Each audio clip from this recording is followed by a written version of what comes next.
추석 연휴를 앞두고 어제 국무회의에서 의료대책을 발표했지만 속빈 강정에 불과합니다. 기존 대책의 재탕 3탕에다 한시적으로 의료 수가를 대폭 인상하겠다는 것이 대책의 거의 전부입니다.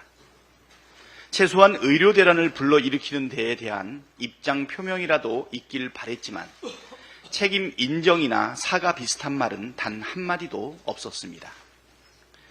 딱 한 사람의 고집 때문에 수많은 국민의 생명이 위험에 처하게 됐는데 여전히 상황 파악도 안 되고 위기를 극복할 대처 능력도 보이질 않는다는 사실만 확인하게 됐습니다. 응급의료 체계가 진짜로 붕괴할까 온 국민이 걱정하고 있는데 대통령은 여전히 의료 대란이 발생하고 있는 걸 아는지 모르는지 알 수 없고 국무총리는 국회에 나와 응급실 뺑뺑이가 10년 전부터 발생했다느니 전 정부들도 책임이 있다느니 하며 책임 회피에 남 탓이나 하고 있는 현실이 믿겨지지 않습니다. 이런 대통령과 정부가 내놓은 대책이 무엇인들 우리 국민께서 신뢰하고 안심할 수 있겠는지 묻게 됩니다. 설마 작금의 의료 대란이 괴담이나 선동이라고 철석같이 믿고 있습니까? 엊그제 국민의힘 최고위원과 중진 의원들을 만나 의료 대란 상황에 대해 대화를 했다는데 도대체 무슨 얘기를 나눴길래 여전히 이렇게 혼자만 아니란지 의문입니다. 온갖 뉴스에서 의료 대란의 심각성에 대해 보도하고 있는데 아예 뉴스를 보지 않습니까? 아니면 국민이 죽든 말든 상관하지 않겠다는 것입니까? 윤석열 대통령에게 거듭 촉구합니다. 의료 대란 사태에 대해 책임지고 직접 국민께 사과하십시오. 응급실 운영에 문제가 없다던 윤석열 대통령의 인식과 달리 응급실 65%에서 의료 공백이 발생하고 있다는 조사 결과가 나왔습니다.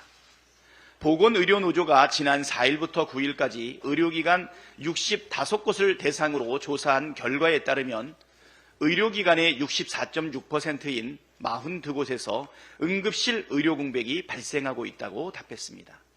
이 가운데 심각하게 발생하고 있다는 응답은 27.7%에 달합니다.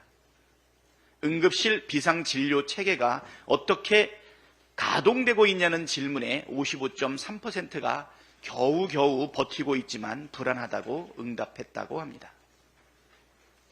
대통령이 이런 현장의 현실을 하루속히 받아들이는 것이 의료 대란 해결의 지름길이라는 점 다시 한번 강조드립니다.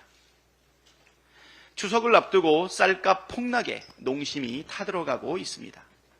지난달 일부 지역 산지 쌀값이 80kg에 16만 원 선까지 떨어질 정도로 폭락하면서 전국 각지에서 농민들이 쌀값 폭락 대책 마련을 촉구하는 시위를 벌이고 있습니다. 정부는 지난해 쌀값 안정을 위해 민주당의 양곡관리법 개정안을 거부하면서 수학기 산지 쌀값 20만 원 보장을 약속했지만 지키지 않고 있습니다. 농민들의 분노가 커지자 어제 정부와 여당이 2만 헥타르의 밥쌀 재배 면적을 격리하는 등의 대책을 내놓았지만 매우 미흡합니다. 이번 정부 대책은 쌀 초과 생산량 이상을 격리하고도 쌀값 하락을 막지 못한 23년산 정책 실패를 답습할 가능성이 높습니다. 정부가 진심으로 농민들의 시름을 덜어줄 마음이 있다면 24년산 쌀은 최소한 20만 원 이상 연중 유지하겠다는 명확한 정책 목표를 제시하고 초과 생산량 이상을 과감하고 신속하게 시장에서 격리하길 촉구합니다. 민주당은 쌀값 안정과 식량 자급을 이룰 수 있도록 최선을 다하겠습니다. 이상입니다. 네, 다음으로 김민석 최고위원의 발언이 있겠습니다. 2025년 정원 논의 개방, 2026년 정원 합리적 추계, 대통령 사과와 복지부 장차관 문책, 이 세 가지가 문제 해결의 길이라는 민주당의 입장을 한동훈 대표가 모든 의제 논의로 수용했습니다. 문제는 한동훈 대표의 입장을 대통령이 사실상 무시한다는 것입니다. 수용인지 방관인지 판 깨지기를 기다리는 건지 애매모호 왔다 갔다입니다. 겸상조차 못하는 대통령과 여당 대표가 무슨 수로 의료계를 원탁에 앉히겠습니까? 내전 중인 정부 여당이 어떻게 국정을 풀고 대란을 막겠습니까? 되든 말든 알아서 해보라는 게 대통령 생각입니까? 결과야 나든 말든 말점수만 따자는 게 여당 대표 생각입니까? 최혜병 특검과 김건희 조사처럼 말로 적당히 면피하는 한동훈식 말정치가 의료 대란에서도 반복돼선 안 됩니다. 말정치가 아닌 결과 정치가 여당 정치입니다. 한동훈 대표는 오늘 당장 용산을 찾아 대통령의 해결 의지 확답부터 받아오십시오. 명색이 여당 대표인데 문은 열어줄 것 아닙니까? 네, 다음으로 전현희 최고위원의 발언이 있겠습니다. 네, 저는 지난 전당대회에서 민주당과 이재명 대표의 수석 변호인을 자임한 바 있습니다. 오늘은 이재명 대표의 10월 위기설이 얼마나 터무니없는 정치 검찰의 언론 프레임인지 이를 지적하고자 합니다. 그제 월요일에 서울중앙지법에서 이재명 대표의 위정교사 사건 공판이 있었습니다. 잘 모르는 분들은 위정교사라 하면 뭔가 엄청난 사건이 아닌가 이렇게 생각을 할 겁니다. 그런데 사실관계를 잘 살펴보면 검찰이 지난 20년 동안 이른바 검사 사칭 사건이라는 하나의 사건을 여러 차례 제명을 달리하며 이재명 대표를 사실상 스토킹하다시피 한 사건의 결정판입니다. PPT를 보시겠습니다. 화면을 띄워주시죠. 네, PPT에 보면 TV조선의 단독 기사입니다. 이재명 대표가 이 당시에 김병남 성남시장의 수행비서인 김모 씨에게 그런 얘기를 들었다고 해주면 되지. 자, 이것만 이런 보면 위정교사인 듯한 그런 생각도 듭니다. 그리고 그런 얘기를 들었다고 해주면 되지. 그 위에 있는 커트된 내용은 이 김모 씨가 밖에 나와서 사실상 그 내용을 잘 모르는데 그런 얘기를 들었다고 얘기를 진술해달라. 이런 뉘앙스로 보도를 합니다. 근데 이 언론 보도가 사실은 사실을 왜곡하고 발췌한 내용을 근거로 한 사실상 조작한 내용에 가까운 내용이라는 부분을 한번 지적을 해보겠습니다. 그저께 법정에서 검찰은 이재명 대표의 위정교사를 입증하기 위한 핵심 증거로 김모 씨, 김진성 씨로 말씀드리겠습니다. 2018년 경기도 당시 이재명 지사, 경기지사 간의 전화 녹취를 틀었습니다. 이 녹취를 근거로 검찰은 이재명 대표의 위정교사 혐의가 명백하다 주장을 합니다. 사실상 핵심 증거입니다. 하지만 놀랍게도 검찰이 증거로 제시한 이 음성 녹취는 원본, 전문이 아니라 검찰이 짜집기를 한 편집본이었습니다. 이 기사의 내용도 마찬가지로 짜집기한 편집본의 내용입니다. 근데 검찰이 편집한 녹취록을 증거로 제출해서 사건을 왜곡하는 것에 대해서 변호인들이 항의를 합니다. 그러자 재판장이 변호인 측의 항의를 받아들여서 검찰 측에게 편집본 말고 녹취 원본 전문을 탈라라고 지시를 합니다. 녹취록 전문은 총 30분의 분량인데요. 그 통화 시간 동안 이재명 대표가 10차례 이상 기억을 되살려서 사실대로 얘기를 해달라. 그냥 있는 대로 얘기해달라라고 얘기를 합니다. 심지어 안 본 거 얘기할 필요 없다. 당시 사건을 재구성하자는 것 아니다라는 발언까지 하면서 김진성에게 허위 진술을 바라는 것이 아니다라는 의사표시를 명확히 한 것을 알 수 있습니다. 그러나 검찰은 이 모든 진실을 숨깁니다. 녹취 원본의 전문을 모두 들어보면 이재명 대표가 명시적으로 위정교사를 했다라고 할 만한 내용은 제가 보기엔 전혀 없습니다. 정작 자신들이 편집한 발췌본으로 사건을 재구성한 것은 검찰이 아닌가라는 의문이 듭니다. 다음 PPT 보시죠. 자, 이거는 전문을 가지고 이 사건의 진실을 말씀드리겠습니다. 김진성이 당시에 이재명 대표, 당시 경기지사와 통화를 하면서 김병량 시장, 당시 성남시장과 KBS 사이에 이면에 합의를 하려는 협의 분위기가 있었던 것이 맞다라는 것을 사실상 시인을 했습니다.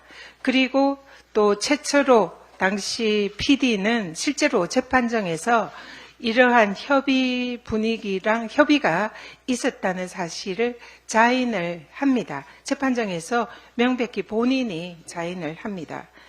그런데 이 김진성은 누가 그 당시에 이런 협의에 관련된 실무를 맡았는지는 모른다라고 답변을 합니다.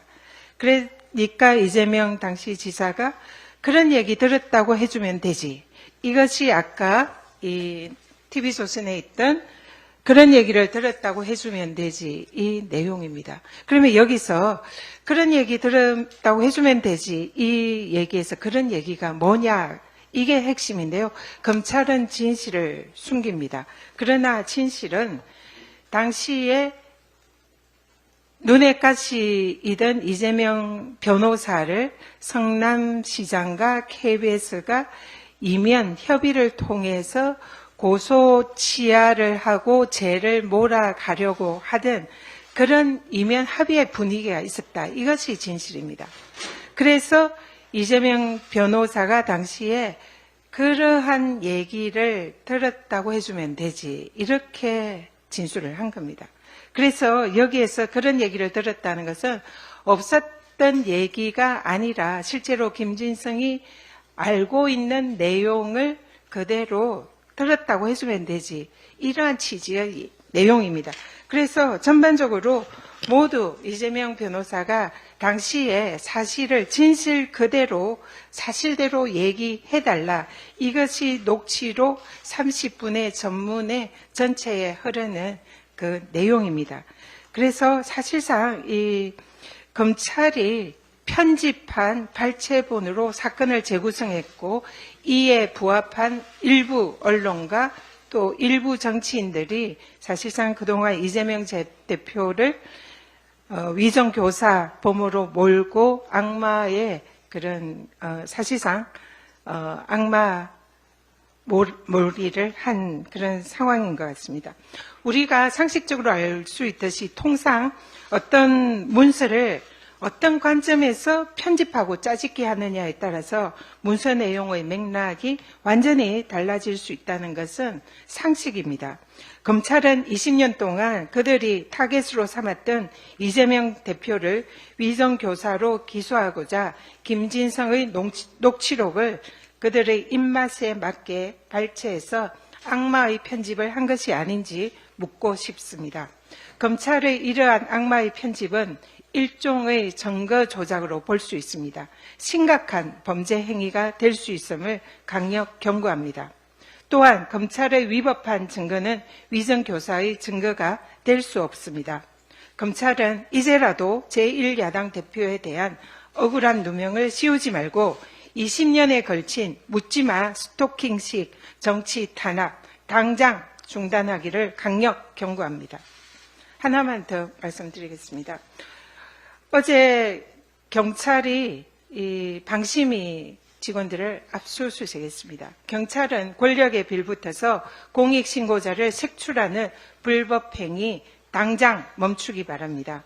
현행 공익신고자 보호법은 누구든지 공익신고자를 색출하거나 공익신고자에게 공익신고를 했다는 이유로 불이익을 주지 못하도록 규정하고 공익신고자를 강력히 보호하고 있습니다.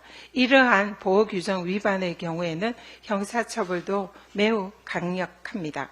그런데 유희림 방심위원장은 가족과 지인을 동원해서 민원을 사주한 본인의 이해충돌과 직권남용 행위를 덮기 위해서 공익신고자를 경찰에 고발하여 공익신고자 보호법을 위반하는 불법 행위를 자행했습니다. 그런데 설상가상 유희림의 이해충돌과 직권남용부터 조사해야 할 경찰은 2차례나 방심위 사무실과 직원들의 주거지를 압수수색까지 하면서 유희림 위원장의 공익신고자 보호법 위반, 이해충돌 방지법 위반의 불법 행위에 가담하고 있습니다. 유희림 위원장과 경찰이 공범이 되어서 정의로운 공익신고자를 색출하면서 방송을 장악하려는 불법 행위를 저지르고 있는 것입니다. 경찰은 유희림 위원장의 불법 행위를 조사하는 것이 본연의 자세일 겁니다. 공익신고자를 색출하는 무도한 행위는 불법입니다. 경찰은 당장 불법 수사를 중단하기 바랍니다. 그렇지 않으면 경찰도 위법 행위의 공범으로 법적 책임을 면할 수 없음을 경고합니다. 아울러 공익신고자 보호기관인 국민권익위원회도 계속적으로 신고자 보호를 방치하는 직무유기 시에는 공범의 책임이 있음을 마찬가지로 강력 경고합니다. 이상입니다. 네, 다음으로 김병주 최고위원의 발언이 있겠습니다. 네, 프랑스 몽블랑을 등반하던 한국인 2명이 연락이 끊긴 지 사흘 만에 시신으로 발견됐습니다. 갑작스러운 기상 악화로 변을 당한 것으로 추정됩니다. 너무나 마음이 아픕니다. 삼가 고인의 명복을 빕니다.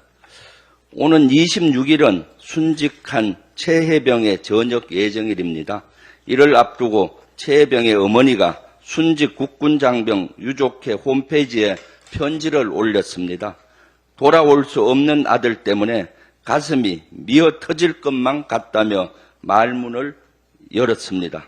그러면서 임성근 해병대 전 1사단장이 혐의자로 밝혀져 처벌되길 엄마는 바라고 또 바란다라고 적었습니다. 임 전 사단장이 책임 전가와 회피만 하려는 모습에 분노가 치밀어 올라 견딜 수가 없다. 구명조끼가 없었으면 수색 지시를 하지 말았어야 했다. 억울해서 참을 수가 없다라고 했습니다. 최혜병이 순직한 지 1년이 훌쩍 넘었습니다. 그러나 아직도 진상규명은 이루어지지 않고 있습니다. 어머니의 편지에 담긴 절규와 눈물이 이곳까지 느껴집니다. 윤석열 대통령과 국민의힘은 느껴지지 않습니까? 공감한다면 꼭 특검을 수용하십시오. 억울한 죽음의 진실을 밝히는 것이 유족과 국민이 원하는 것입니다. 북한의 대남 오물풍선 도발이 계속되고 있습니다. 이로 인해 피해 또한 잇따르고 있습니다. 북한의 이 같은 행위를 강력히 규탄합니다. 김포공항 인근 공장과 서울 대림동, 경기 파주시 창고와 부천시 차량에선 오물풍선으로 인해 불까지 났습니다. 그 피해액은 2억에서 3억 원으로 추산됩니다. 화재가 난 자리에선 기폭장치로 추정되는 물체도 발견된 것으로 전해졌습니다. 이 밖에 쓰레기 더미에 맞아 부상을 입은 사례, 이를 확인하고 처리하는 행정비용까지 포함하면 피해 규모는 훨씬 클 것으로 예상됩니다. 북한의 대남 오물풍선은 지난 5월 28일부터 시작됐습니다.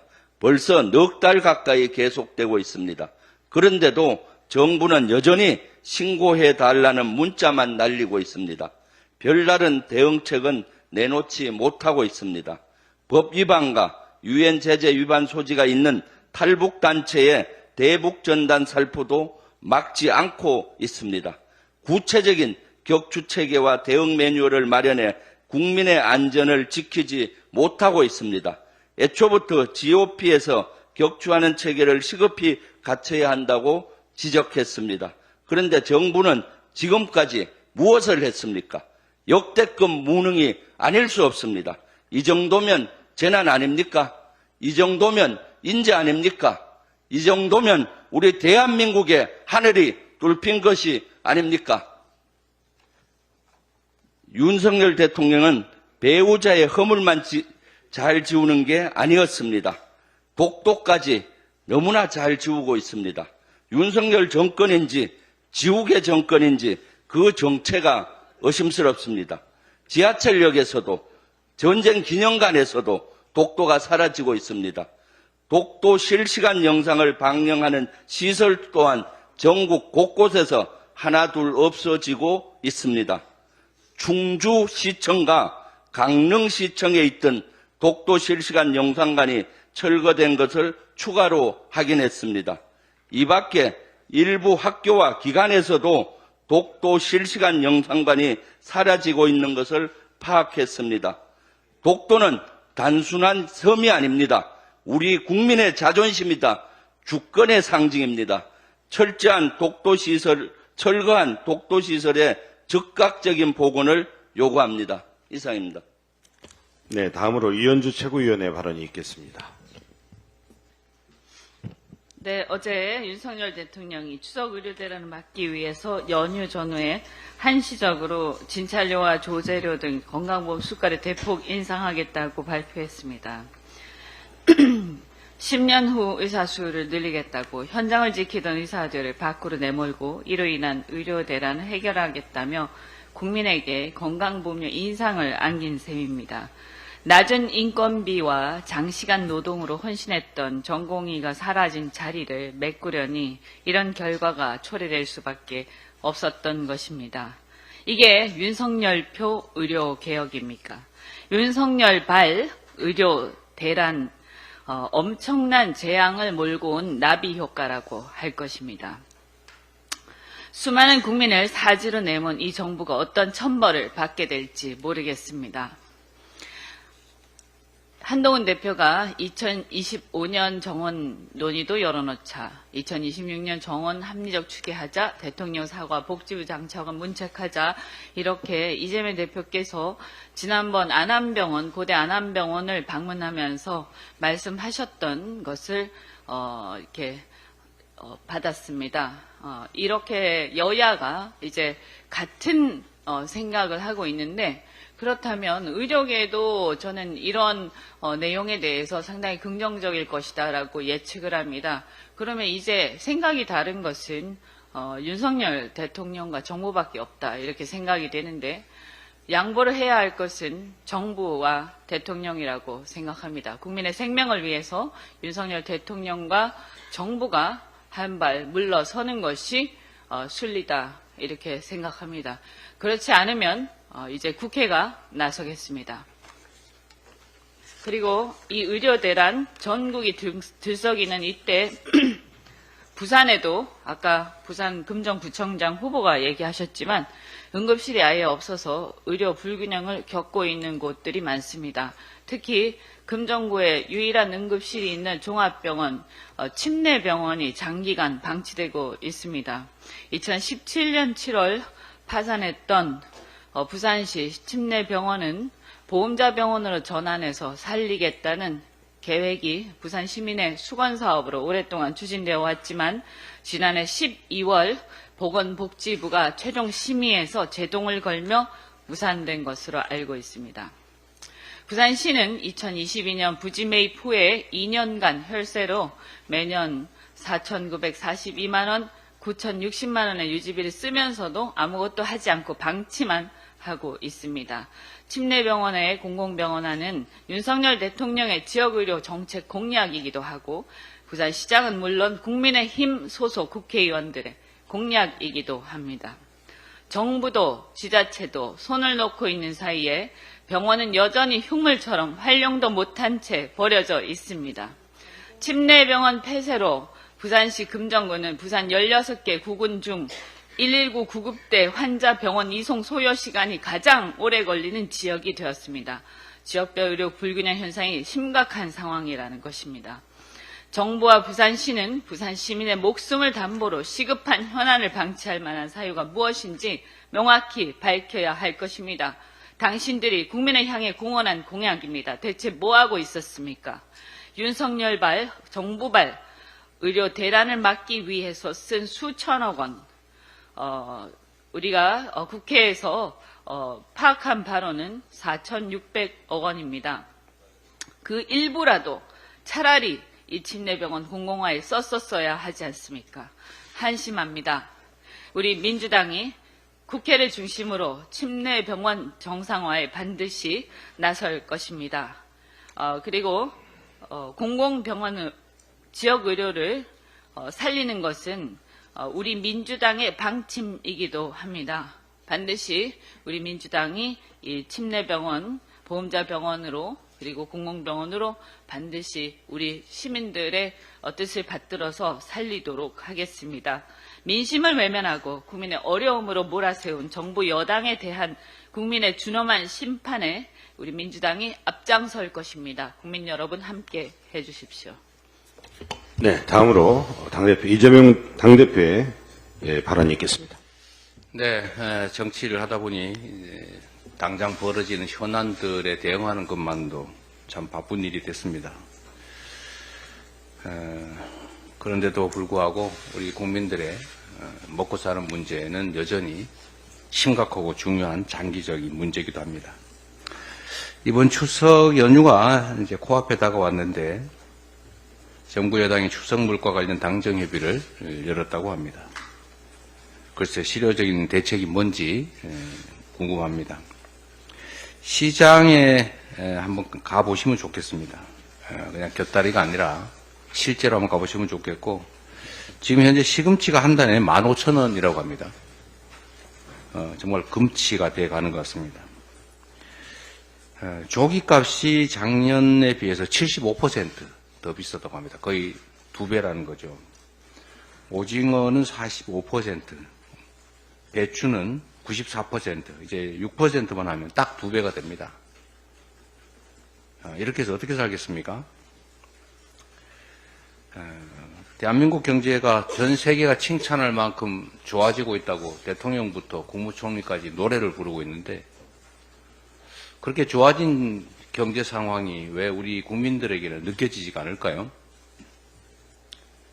경제 상황이 개선됐다는 것도 일종의 숫자 장난일 가능성도 높지만, 더 중요한 것은 내수 경제가 심각하게 훼손됐다는 겁니다. 경제라고 하는 것도 국가 전체의 규모가 커지는 것도 중요하지만, 그 본질적인 목표는 그 국가 안에 살아가는 우리 공동체 구성원들, 국민들의 삶이 개선돼야 의미가 있지 않습니까? 창고에 금은보화를 가득 쌓으면 뭐합니까? 길거리에서는 사람들이 굶고 병들어 죽어가는데, 이 문제를 해결하는 게 바로 정부의 역할이라는 것입니다. 우리 더불어민주당이 냈던 민생회복지원금은 여당 정부가 노래 부르는 것처럼 현금 살포가 아닙니다. 무식한 것입니까? 나쁜 사람들입니까? 이건 소비 쿠폰 아닙니까? 복지정책이 아니고 골목경제, 지방경제, 지역경제, 그리고 국민 민생을 실제로 살리는 현실적 재정 경제정책 아닙니까? 이런 재정 경제정책의 반사적 효과, 이익을 모든 국민이 누려야 되고, 특히 세금 많이 내는, 부담 많이 하는 분들을 배제할 이유가 없는 것입니다. 우리 더불어민주당이 양보하겠다고 하지 않습니까? 양보하겠습니다. 차등 지원하십시오. 선별 지원하세요. 안 하는 것보단 나으니까 그거라도 하십시오. 야당이 한 거니까 절대로 안 하겠다, 이런 태도로 어떻게 국정을 운영하겠습니까? 의료대란 얘기를 안 할 수가 없는데, 사실 저도 지금 불안합니다.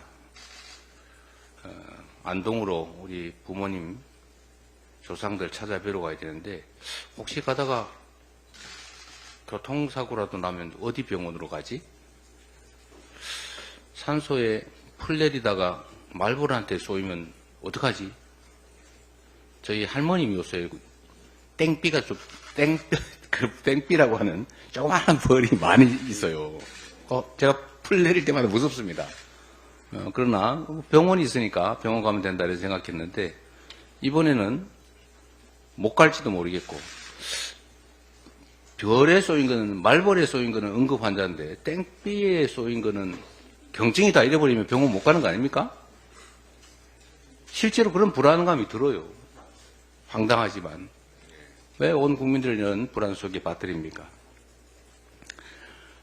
정치인들의 자존심도 좋지만 국민의 생명 안전이 훨씬 더 중요한 것입니다.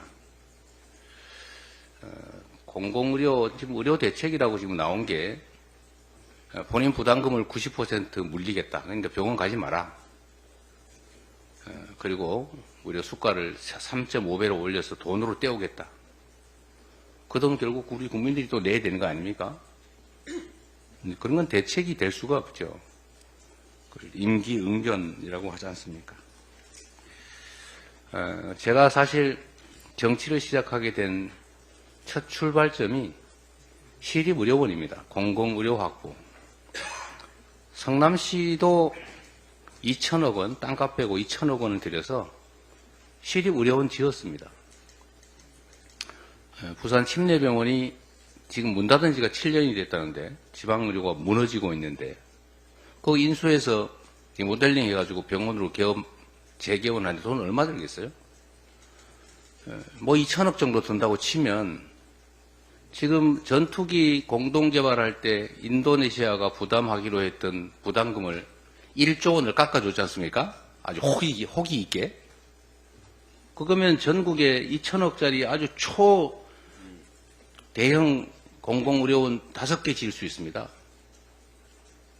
그리고 어디 아프리카 무슨 나라에 그 차관 빌려준 것 1조 원도 아주 화끈하게 깎아줬다던데 그 돈만 해도 2천억짜리 공공의료원 5개 짓지 않습니까?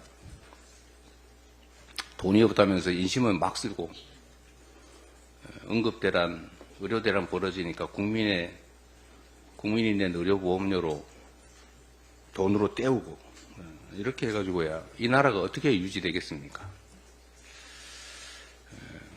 정부의 또 용산에 대호 각성을 촉구합니다. 정말 각성해야 됩니다.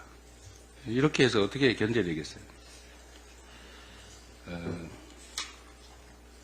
아까 보니까 뭘 자꾸 지우고 있어서 지우개 정권이라고. 정말 그런 것 같아요. 지도에서, 대한민국 지도에서 뭐가 자꾸 지워지는 것 같습니다. 우리 국민들이 지켜내야 되겠고, 더불어민주당이 열심히 싸워서 지워지지 않도록 잘 지키겠습니다. 회의를 마치겠습니다. 네, 이상 발언을 모두 마치고 당대표께서 회의를